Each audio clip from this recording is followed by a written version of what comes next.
जय गजानन, जय श्रीमन्नारायण, जय आदिशक्ति माता। प्रिय भक्तों, हमारे इस चैनल पर जेठ मास महात्म्य कथा अध्याय 16 तक श्रवण कर चुके हैं।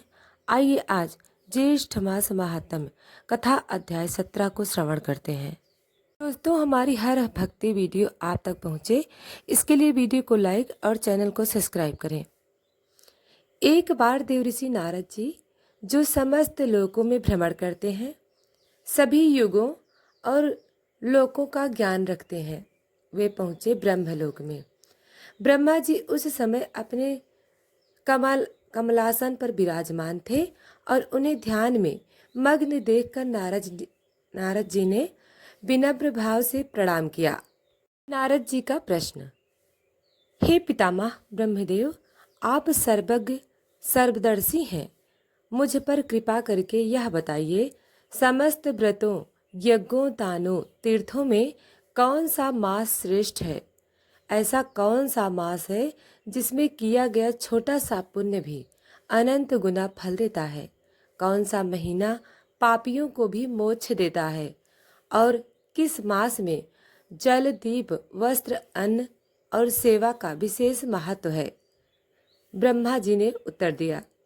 ब्रह्मा जी मंद मुस्कुराए और अपने तेजस्वी वचनों में कहा, हे नारद जी, तुम बहुत ही उत्तम प्रश्न पूछे हो।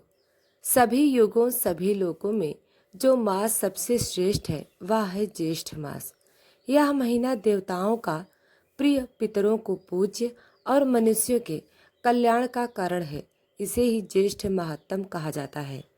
ज्येष्ठ मास की महानता ब्रह्मा जी कहते हैं, हे नारद, इस मास में जो व्यक्ति प्यासे को जल पिलाता है वह 1000 अश्वमेघ यज्ञों का फल पाता है।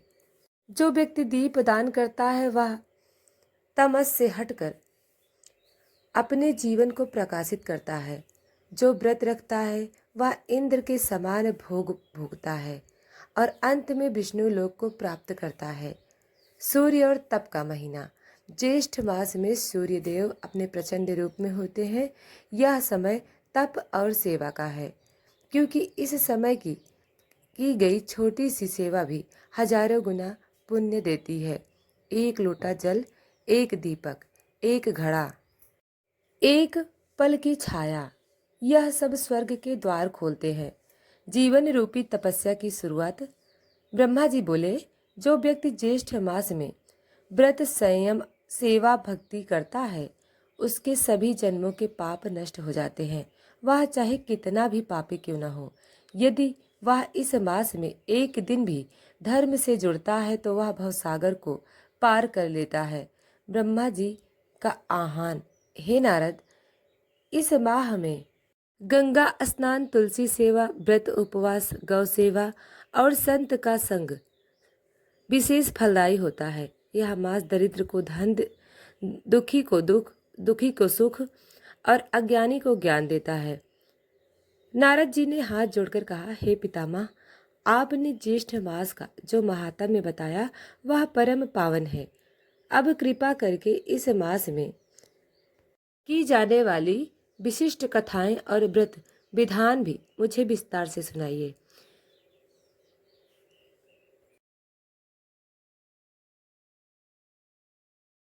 ब्रह्मा जी ने कहा, हे नारद, अब मैं तुम्हें प्राचीन काल की एक अत्यंत पुण्यदायक और सत्य कथा सुनाता हूँ, जिससे जेठ मास की महिमा पूर्ण रूप से प्रकट होती है। राजा पृथु की कथा। आरंभ। बहुत प्राचीन समय की बात है। स्वयंभू मनवंतर में प्राचीन भारतवर्ष में मालव देश नामक एक पवित्र स्थान था। उस राज्य में पृथु नामक एक महान धर्मात्मा राजा राज्य करते थे। वे विष्णु भक्त, प्रजापालक और सत्य प्रिय थे। उनकी राजधानी थी पुण्यनगर। राजा की तपस्या। पृथु का मन शासन से अधिक भगवान विष्णु की सेवा में रमा रहता था। उनके जीवन के अंतिम चरण में वैराग्य धारण कर लिया और वन में चले गए। वहां जाकर उन्हें ज्येष्ठ मास में सूर्य देव की पूजा, दीपदान, जल सेवा और व्रत का आरंभ किया। ज्येष्ठ मास की सेवा राजा पृथु ने गर्मी की तपती धूप में प्यासों को जल पिलाया, घड़े रखवाए, तालाब खुदवाए और हर दिन दीपदान किया। उन्होंने गरीबों को अन्न वस्त्र का दान दिया और साधु संतों की सेवा की।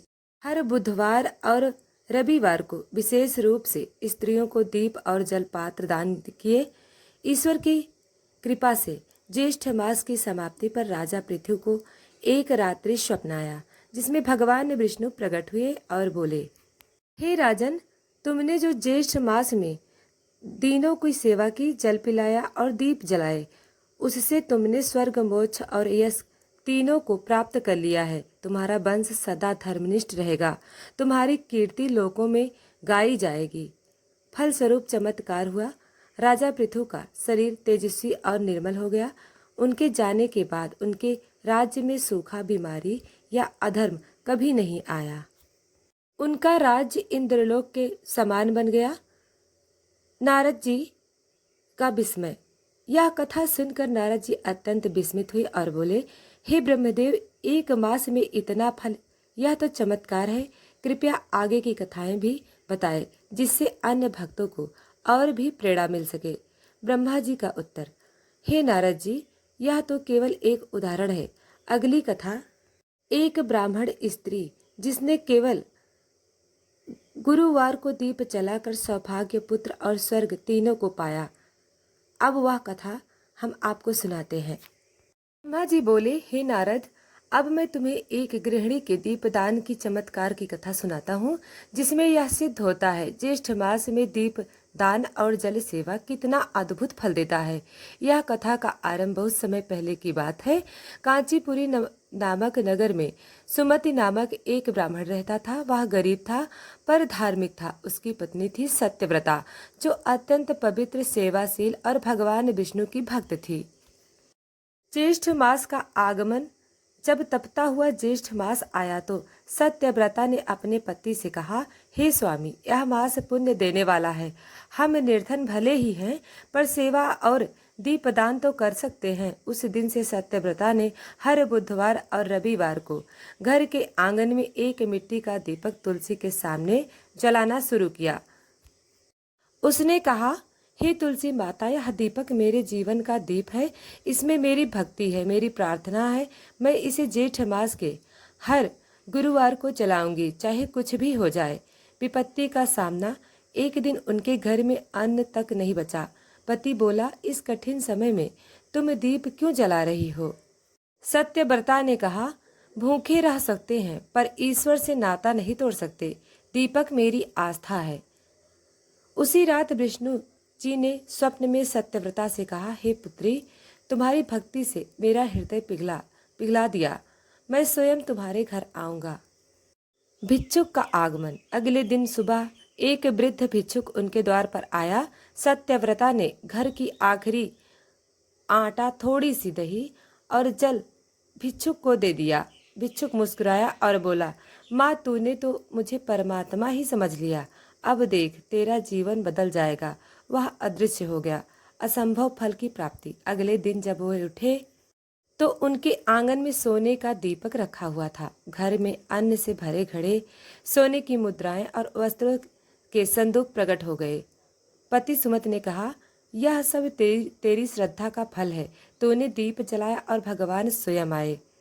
यह चमत्कार जब राजा को पता चला तो उसने सत्यव्रता को बुलाया और पूछा, तूने ऐसा कौन सा यज्ञ किया? सत्यव्रता ने कहा, मैंने तो केवल ज्येष्ठ मास के बुधवार को दीपक जलाया और प्यासे को जल पिलाया।